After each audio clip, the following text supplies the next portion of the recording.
the government policy with the industry. It is very important that we realize all the policies and strategies in Taiwan. We also bring in all the green finance from all the world to come to Taiwan to support the green energy business. And I'm also the ITS director for WSP. It's a consultancy firm. So in Taiwan, we do have a lot of projects that are being designed by the consultancy. Then maybe it's in a BOT form of a plan that they will have the industry invest into the infrastructure to build the project that we need for the government. So today I'm going to tell you about the Taiwan 2015 net zero transition. This is a very famous photo in Taiwan. We have our 12 strategies to meet the net zero. Now, remind you that net zero does not mean exactly about the green energy. It is also about the carbon footprint, the ESG, the RE100. So there are a lot of different sectors in this net zero picture. Right. So this is the actual number that I'm going to show you. This is from the government of Taiwan. We have planned a budget to achieve the net zero emission. So the budget is nearly about 900 billion new Taiwan dollars, which is around 29 billion US dollars to 2090 for the budget. So in different few sectors, we have budgets in the state-run and also the new plans and the existing plans. And those plans goes into different sectors.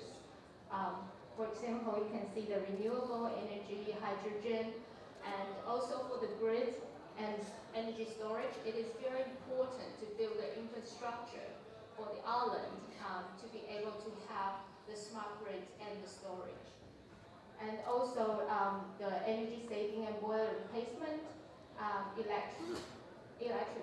electrical vehicles, and also the infrastructure for electrical vehicles.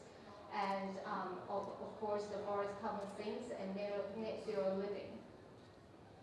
Okay. So this is our genuine plan to go from 2019 to 2050. We have the non-electricity related, and then we have a huge sector about electricity related. As you can see, we have industrial, manufacturing, commercial, residential buildings, all the carbon footprint out in 2019, and try to achieve the goal in 2050, reduced down by at least 90%. Okay, because I have a lot to talk about, so I try to put as much information as I can on the slide and try to say it in a very genuine explanation. So we have sectors for buildings, transportation, for the industry, for the electricity, and the negative emission technologies. So these are our pathways to achieve from 2020 all the way to 2050. And those are the strategies and the KPI target for each sectors.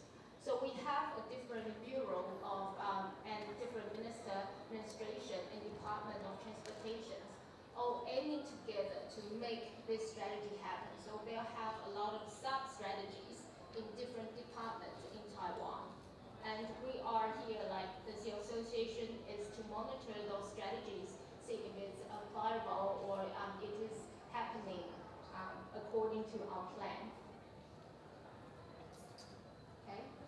And the strategies for transition, on the top we have 4-step strategies and 2 foundations. Why the 2 foundations? Because to make it net zero in 2050, it is crucial and important to digitalize everything. You cannot improve, you cannot prove a place is net zero if there's no data. Every single country you need data and the IoT to prove the evidence of increasing in the net zero process, as in decreasing in the carbon footprint. Okay, for example, there are a lot of places they cannot prove that they are doing well or achieving RE100 because there's no digitalized data. So the foundations in governments is the technology and the legislation. It is also important and crucial to have the policies.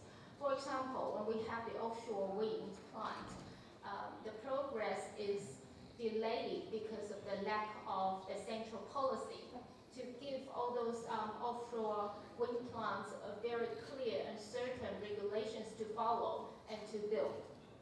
And we find it is very important also for data to be protected. During the digitalization, cyber security will be a very crucial issue in Taiwan, which here I will focus somehow in the energy transition and the industrial transition because there are too many information to share. So today I'm going to focus on the energy transition and industrial transition. There are 3 aspects and 11 measures for manufacturing sector.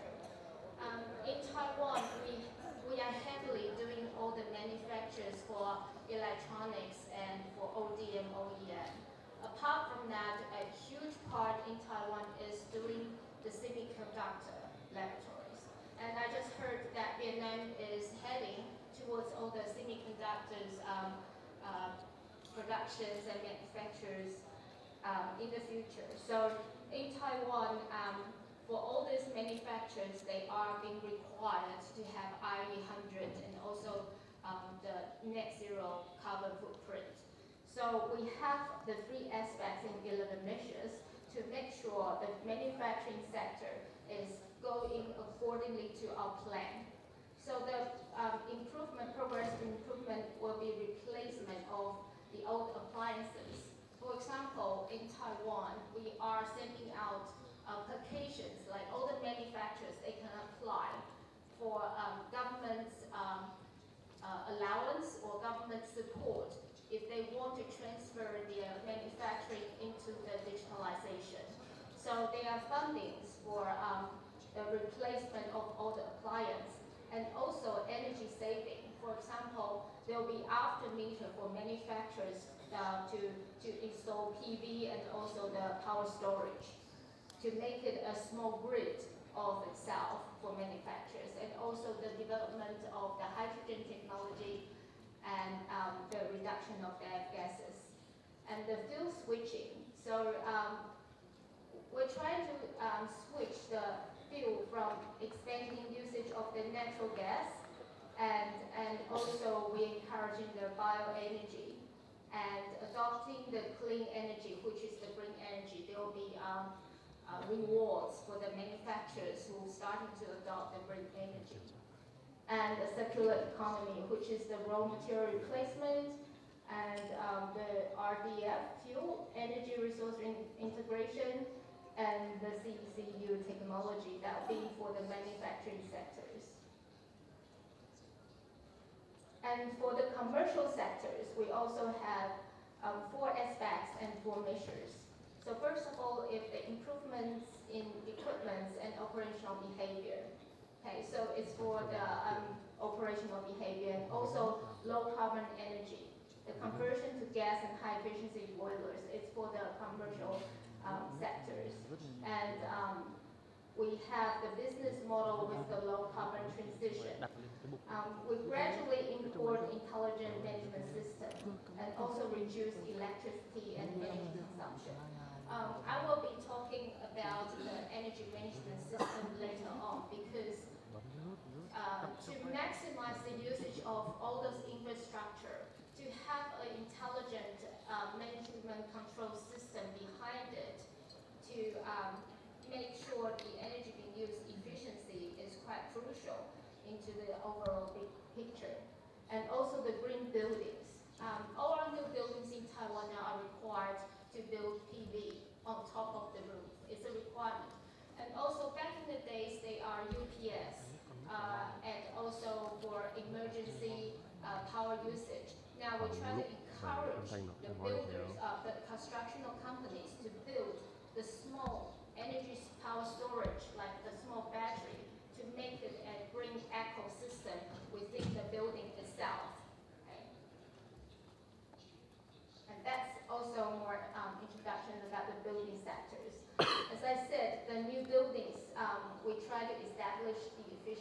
evaluation system. So we have the buildings into the green sectors like the evaluation. So they are awards for buildings. If you have a certain achievement, certain level of the green energy, the KPI, they will be rewarded like extra areas to build, etc., etc., to give the builders or the construction companies some motivation to adopt all these green energy solutions into their plan. And the home appliance and also the existing buildings, okay? If you improve your energy efficiency of the existing public buildings, there are also fundings and awards from the government that you can apply in Taiwan. And also technologies and construction methods.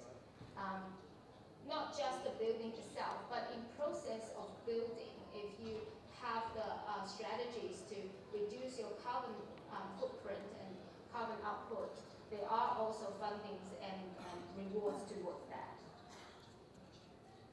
Okay. Transportation-wise, we're encouraging all the companies starting to use the electrical vehicles like the EV buses for the transportation for the employees, and also all the bus operators in Taiwan are trying to be encouraged to switch from fuel to electrical buses. And of course, to do so, you need to have a really well infrastructure for the bus charging poles, and also we have the smart energy management system for scheduling the charging, so they can minimize the electricity usage of those big amount of electrical bus vehicles. Okay. And lastly, the energy transition, we have 3 aspects and 9 missions, which I will be telling everyone, sharing with everyone about the energy usage situation in Taiwan. So we have maximized renewable energy that's understandable, decarbonizing thermal power, which we'll see the data later on. Okay, so let's see how we do it in Taiwan. This is a photo of Taiwan map. Just if anyone who hasn't been to Taiwan, Taiwan is an island with the mountain right in the middle of this island, and usually we have all the manufacturers and plants like on the west side of Taiwan Island. So you can see we have lots of power plants, and we have Formosa in Taiwan, which used to use a large amount of coals for the electricity plant. So that's the current situation in Taiwan. And what's the plan though? The electricity consumption in Taiwan is increasing by about 2.13% every year due to the increasing requirement from the new semiconductor manufacturers and along the production chain to go with it. So what are we going to do? So if you see, the blue line is the line that we estimated without the energy reduction. And the red line is, apart from building the renewable energies, the red line is the new estimation numbers after the energy saving reduction. So, for example, in 2025, the power usage will be 325 gigawatts in Taiwan. Okay, it is quite a lot for a small island. Okay, this is in 2002. In 2002, we had very small portion of renewable energy, only 8%. Okay, and majority is the thermal, which is not what we wanted. That's our plan for 2030. So from 2022, we want to increase the renewable energy from 8% to 30% in 2030. And how do we do that? And have we achieved it? Well, just a number that everyone knows, in 2023, our renewable energy usage is around 10% only. So only 2% growing from a year previously. And the reason for that is because we didn't set the right policy to increase all those investments in the wind plant and also the power storage, which the government has tried to change it and try to improve it.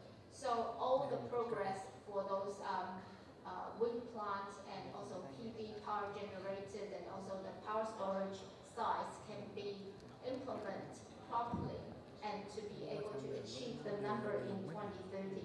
And in 2024, we are hoping to get our renewable energy percentage up to 15%. Okay, this is the target that we gave each sector every year. So we have a target for solar, for PV, and we have a target for onshore wind power. And we have a target for offshore wind power. Okay. And also geothermal energy and biomass, those are the new technologies that the government is trying to fund all the R&D and try to discover the efficiency for the geothermal energy and also biomass. Digitalization. Now I'm going to talk about the importance of digitalization. The Thai Power Company in Taiwan just spends over billions of dollars to build the whole entire national data grid. Okay, not the power grid, but the grid to transfer all the data, the cables. Why do they spend so much money to invest into fiber cabling? Because we need to know the data to be able to improve. Every single electric meters measurements matters in our overall big picture. Every single meter in every single building or every single manufacturer, not only just 1 meter. In some manufacturers, they have 16 meters to measure different usage for their air conditioning, for their production line, for their building lights, etc., etc. And why do we do that? Because only if we got the data, a large amount of data, then we can calculate the reduction efficiently, and we can come up with a strategy to reduce the power usage. Okay, this is the Thai power system. Just so everyone knows, in Taiwan we only have one power company. It's called our Thai Power Company, and basically it supplies all the different all kinds of powers in Taiwan. So here it goes around to all different grids. So it takes the power from fossil, nuclear, hydro, and now of course PV and all the green energy generating from all around Taiwan, and it goes to the buildings and to the manufacturers and to public sectors. Now, we are trying to encourage this thing called smart grid. Why smart grid? Okay, I will explain that later, because we try to not put all the responsibilities on the government. We try to make it a actual standard market for trading. So make the electricity like back in the field trading. So there will be a lot of private investors and also a lot of industries interested into investing into this green energy plan. So our aim is to have a distributed energy grid. Okay. So distributed energy grid, what happens in Taiwan is also aware of some military threat. So we try to have the distributed energy plants and also the power storage. So it's safer and not like, if we have a large plant, nuclear plant somewhere, it can be bombed easily. That's what our strategy is. So we want to have distributed energy grid.